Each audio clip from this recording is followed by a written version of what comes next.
Every commodity market is governed by one powerful idea: the marginal cost of production. Unlike financial assets, commodities must be physically produced, and each barrel, ton, or bushel comes with a cost: labor, energy, inputs, logistics, and capital investment. These costs vary dramatically across producers, regions, and technologies.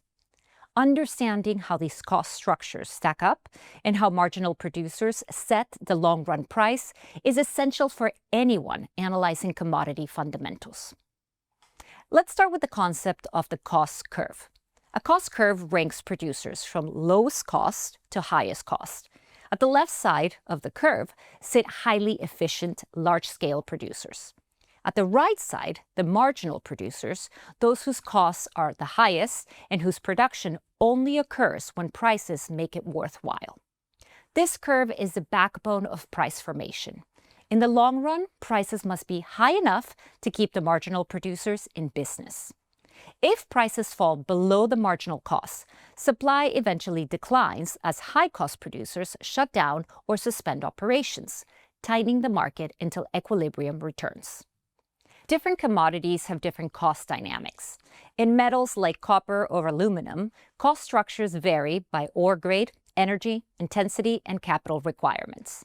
Large, low-cost mines in South America or Australia can operate sustainably even at lower prices, while smaller or more complex operations need much higher prices to break even. In crude oil, the cost curve stretches from low-cost Middle Eastern production to high-cost deepwater or oil sands operations. Each segment reacts differently to price swings. Agricultural cost curves depend on land productivity. Input costs like fertilizer and fuel, and yield volatility driven by weather. Understanding cost structures also means understanding fixed versus variable costs. High fixed cost industries, such as mining or oil, may continue producing even when prices are low, because shutting down is expensive and reopening can take years. In contrast, agricultural producers can adjust more quickly, changing planting decisions season to season. These differences influence how quickly supply responds to price changes. Cost curves also shift over time. Fuel prices rise or fall, labor costs adjust, technology improves productivity, exchange rates influence local cost competitiveness, environmental regulations impose new requirements. A mine that sits in the middle of the cost curve today can become high cost overnight if energy prices surge or if new sustainability mandates increase capital needs. Then comes the marginal barrel, or the marginal ton, the output that sets the ceiling and floor of the market. When demand grows, higher cost producers must enter the market, pushing prices up. When demand slows or supply increases, the highest cost producers exit first, pulling prices back down.